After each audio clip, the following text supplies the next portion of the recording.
सोचे एक ऐसा ग्रुप जिसका नाम सुनकर लोग अपने घर के दरवाजे बंद कर लेते थे। बाजारों में खौफ फैल जाता था। दुकानदार खामोशी से रकम दे देते थे। बस ड्राइवर रास्ता बदल लेते थे।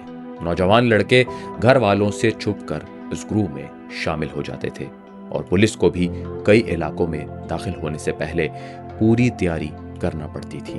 ये कहानी है MS-13 की, एक ऐसे जराइम पेशा ग्रुप की जो शुरू में चंद बेसहारा महाजिर नौजवानों का छोटा सा टोला था, लेकिन वक्त के साथ ये अमेरिका, एल सल्वाडोर, होंडुरास और ग्वाटेमाला तक फैलने वाला खौफनाक नेटवर्क बन गया। सवाल यह है कि आखिर ये ग्रुप बना कैसे, गरीब नौजवान इतने खतरनाक कैसे बन गए और क्यों आज भी कई ममालिक इस ग्रुप को मुकम्मल तौर पर खत्म नहीं कर सके। इस पूरी कहानी को समझने के लिए हमें कई साल पीछे जाना होगा। वस्ती अमेरिका के एक छोटे से मुल्क एल सल्वाडोर में, जहां 1980 की दिहाई में खाना जंगी ने पूरे मुल्क को तबाह कर दिया था। एक तरफ हुकूमत की फौज थी, दूसरी तरफ बागी गुरु थे। गांव के गांव वीरान हो रहे थे, लोग लापता हो रहे थे। कत्ल, तशद्दुद, भूख, गुर्बत और खौफ ने आम लोगों की जिंदगी जहन्नम बना दी थी। हजारों खानदानों के पास सिर्फ एक रास्ता बचा, अपनी जान बचाओ और मुल्क को छोड़ दो। इसी खौफ और मजबूरी में एल सल्वाडोर के बहुत से खानदान अमेरिका की तरफ चले गए। इनमें ज्यादातर लोग गरीब थे।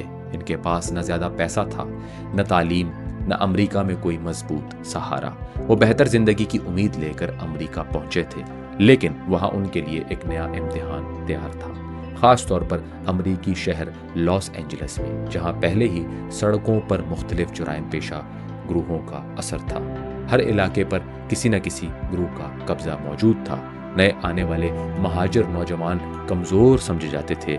इन्हें डराया जाता था, मारा जाता था, लूटा जाता था और कई बार सिर्फ इसलिए निशाना बनाया जाता था कि वो नए थे, गरीब थे और अपना दिफा नहीं कर सकते थे।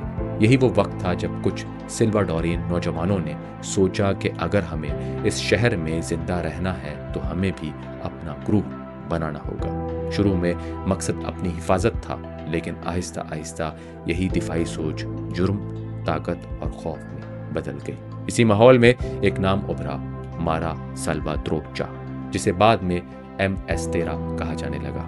यहाँ एक बात समझना जरूरी है, मारा का मतलब वहाँ की बोलचाल में ग्रुप या टोला समझा जाता है। साल्वात्रोचा का ताल्लुक सल्वाडोरियन नौजवानों की शनाख्त से था और 13 का नंबर बाद में एक बड़े गैंग कल्चर और ताकत की अलामत के तौर पर इस्तेमाल होने लगा। शुरू में ये चंद नौजवानों का ग्रुप था, लेकिन जल्द ही इसने अपने अंदर बहुत सख्त असूल बना लिए। वफादारी सबसे बड़ी चीज बन गई। गैंग छोड़ना गद्दारी समझा जाने लगा।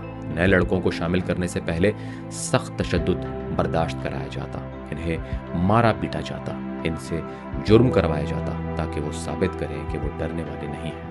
जो लड़का इस इम्तिहान से गुजर जाता उसे ग्रुप का हिस्सा समझ लिया जाता। लेकिन हकीकत ये थी कि एक बार इस दुनिया में दाखिल होने के बाद बाहर निकलना बहुत मुश्किल हो जाता था, क्योंकि गैंग के नज़दीक छोड़कर जाने वाला शख्स दुश्मन बन जाता था। वक्त गुजरने के साथ ये ग्रुप सिर्फ लड़ाई झगड़े तक महदूद नहीं रहा, इसने इलाकों पर कब्जा शुरू कर दिया, मंशियात की खरीद व फरोख्त में हाथ डाल दिया, असलहे का इस्तेमाल बढ़ा दिया, दुकानदारों से भत्ता लेना शुरू कर दिया, लोगों को धमकियां दी जाने लगी, मुखालिफ ग्रुपों से खूनी लड़ाइयां शुरू हो गई और कई इलाकों में आम लोग खौफ के साए में रहने लगे। MS-13 की सबसे खौफनाक पहचान इसकी बेरहमी बनी। ये लोग सिर्फ पैसे के लिए जुर्म नहीं करते थे, बल्कि खौफ फैलाने के लिए भी तशद्दुद करते थे। इनका मकसद ये था कि लोग इनके नाम से ही डर जाएं, मुखालिफ ग्रुप पीछे हट जाएं और आम लोग मज़ाहमत करने की हिम्मत ही ना करें। इनके कई अफराद अपने जिस्म पर बड़े बड़े निशान बनवाते थे, चेहरे, गर्दन, बाजू और सीने पर ऐसे निशान जो इनकी गैंग से वाबस्तगी को जाहिर करते थे। ये निशान सिर्फ शनाख्त नहीं थे, बल्कि खौफ का पैगाम भी थे।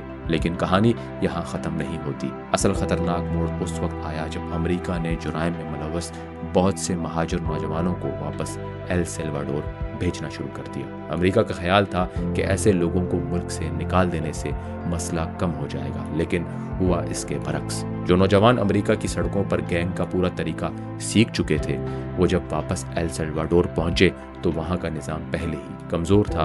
हुकूमत कमज़ोर, पुलिस कमज़ोर, अदालतें सुस्त غربت بہت زیادہ، بے روزگاری عام اور خانہ جنگی کے بعد معاشرہ ٹوٹا ہوا۔ ایسے ماحول میں MS-13 کو پھیلنے کا بہترین موقع مل گیا۔